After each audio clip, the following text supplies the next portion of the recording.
तो सकाळ फुडें पावणेचारांक मातसो कितें मायना तरी चुट्टां कशें आसा पळय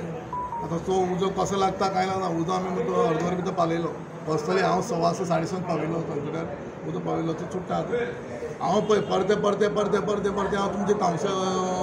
प्रसार मुखार दवरता आमी रोटेशन धाडटात आमचे कावन्सिलर काम करतात अशे तरेन ड्राय गार्बेज हांव सदांच तुमकां डेली म्हणटा पळय वेट गार्बेजीचो प्रॉब्लेम ऑलमोस्ट रिजॉल्व जालो इतल्या प्रमाणान ड्राय गार्बेज येता आतां कितें करप हें आमच्या मतान काल कामिलाच्या वॉर्डान एक एमर्जन्सी तेगे कोणा कडेन घरा कडेन फंक्शन जालें ताजे घरा भोंवतणी सगळी कचरो आशिल्लो चडशे चुट्टां आनी सगळो पालो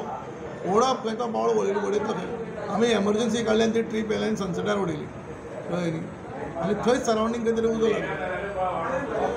इतलो एक न्ही 2 मशिनां बसयल्या कितले म्हणून करतलो इतली हिस्कोवर हांव तुमचे मार्फत लोकां कडेन मागता मातशें आमचे मदीं अवेरनस जावन इतले लोक उडयता आतां गेल्ल्या विकाक आमी जवळ जवळ म्हाका दिसता 26 काय 27 सोण्णांनी कट्टी भरून येयल्यो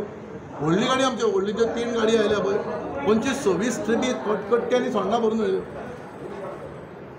आतां अशेंच प्रमाणान तर गार्बेज येवपाक लागली आनी कशें आतां हांव हें प्रपोजल गव्हर्मेंटा म्हाका धाडटा कितें तरी रिस्ट्रिक्शन जावंक जाय न्ही सामकी हें जाले कडेन आसा मरे ताजें काड भायर रस्त्यार उडय काल हांवें एक कडेन पळयल्या कोणे तरी 2 बॅडां व्हडली बॅडी आनी बॅडी अक्षरशा कुत्रे त्या एकट्यान फोडला आनी पावसाचो आख्खो पावडर भितरलो कापूस आहा पळय सगळो आख्खे जगभर कापूस हांवें स्विपर हाडून देऊन सान्न मारून कापूस एकट्यान केला. Subscribe and follow our YouTube and Facebook channel for more videos.